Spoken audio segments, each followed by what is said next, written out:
We have just wrapped up with some maintenance on this 91 300ZX twin turbo. I know this car has been in here before, but it's been a long time. The blue silicone boost hoses and the black powder coated intake manifold look super familiar, but it's been a while. So came in, had some overheating issues. So we went to work, we did a compression test on this thing. First thing we wanted to do, compression was really high for one of these. Bank one of the engine, so cylinders 1, 3, and 5. We were in the low to mid 170s. Bank 2, which is typically normal, for it to be just a bit lower, was still really good. We were in the low to mid 160s, so pretty high. And with that being said, we wanted to see what was going on with the cooling system. So as you guys will see, there's a little video in there of us cleaning the fuel system out. We used the cleaner and it was nasty. The entire fuel system was just gunked up with looks like rust. First thing we did is get it cleaned up, replaced the upper and lower radiator hoses, the bypass hoses, put a brand new radiator in it. We added our Specialty Z air guide to it. And after we did all that cleaning, before we proceeded with any additional work, we wanted to make sure we wouldn't have any problems. So we drove this thing around for 2 days, air conditioning on. It wasn't super hot. It was probably high 80s, low 90s during that time, but it did well, didn't break a sweat. So we went ahead, did the rest of the work that we did, replaced spark plugs. There was a lot of stripped threads on the balance tube, also on the coil packs. So we cleaned all that stuff, fixed that. Idle air hoses needed replacing. We added a set of silicone idle air hoses, complete set, fixed that, set our timing and a bunch of suspension stuff to it. Already has a Blitz boost controller, had one of our old chips in there. One thing I did notice on our test drive is just at 14 pounds of boost, I could hear audible detonation. So immediately turned the boost controller off, the remainder of that drive. So essentially wanted to figure out why was it pinging easy. See those compression results, higher compression results is going to do that. So I don't know exactly if this motor's been reworked, if it has higher compression pistons, if it possibly has just a bunch of carbon deposits. I don't think so. It looks pretty clean and it's pretty uniform on all 6 cylinders. Compression results are good. Yeah, who knows? Could it be an NA block?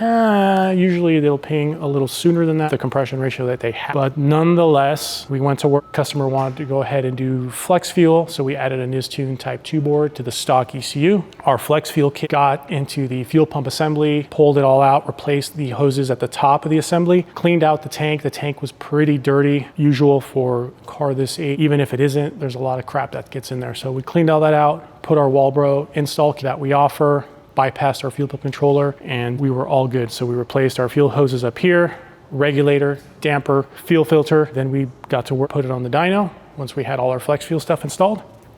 And sure enough, listening for knock, it wasn't as loud, but by the time we hit 14 pounds of boost, we could hear it through our headphones. And this thing, because again, the compression results more than likely is the reason why. So it's not a bad thing. It's just we can't make too much more power, too much boost on 91. With that being said, this thing has just got single pipe. It's got 2.5-inch DPs, test pipes, and then it goes to our 3-inch catback.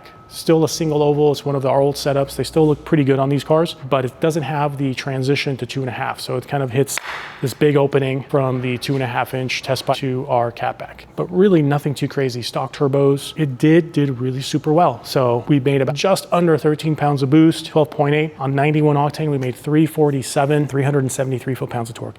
So really healthy numbers. Yeah, I mean, you don't need a lot more boost to where these power numbers should be. So it's a healthy setup. It just means that, you know, it's gonna make good power, especially if you start doing more breather mods. So it's not gonna require as much boost pressure to make that power.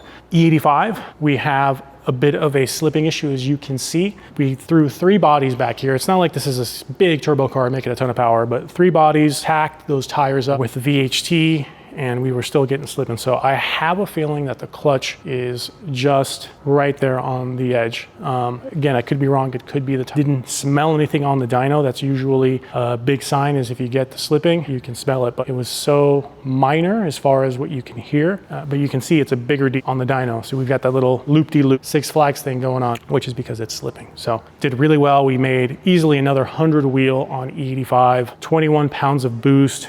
and our torque shot up to almost 500 foot-pounds. So these cars, you know, really, any car again with the 85, but just the same make really good power on 85. So we are not hindered by our Octane anymore. We can turn up the timing, we can turn up the boost, we can make it sit. My huge concern is this thing, how long it was driven at 14 pounds of boost, not knowing it was knocking. You know, most people aren't gonna realize what that noise is. They're just gonna say, here, I hear like a little tingling, pinging noise. That is detonation. So thankfully, and again, these are tough motors. They will handle a lot. People have a misconception that these VGs are fragile. They are fragile when they're in the wrong hands, but any motor is gonna be fragile when they're in the wrong hands. Too much boost, improper timing, improper mechanical work. Enough said that you're gonna have a problem, but in the correct hands, these things are absolutely beasts. They can handle so much power when they're all done correctly. So we'll go take this thing for a drive, make sure that, again, with the higher power, we don't have any overheating on the road, but I am super happy with this, and I know the customer is too.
All right, guys, so update on the S30. We've got new throttles, adjusted the tune, and we've got it way better. So it's about 200 to 300 RPM lower than what it was. Basically as good as it's gonna get for this one. Can't get it into the 600s or 700s, but it's doable, and the throttle is doing what it's supposed to, and it isn't bouncing around and being funky. So got quite a bit of time into it, just trying a bunch of different tricks with these things. Even went as far as adjusting the set screws on the inside of the old throttles just to play around to see what would happen, but it didn't matter keeping them closed. So our job is done here, and Scott will take this thing home and put some miles on it and enjoy it.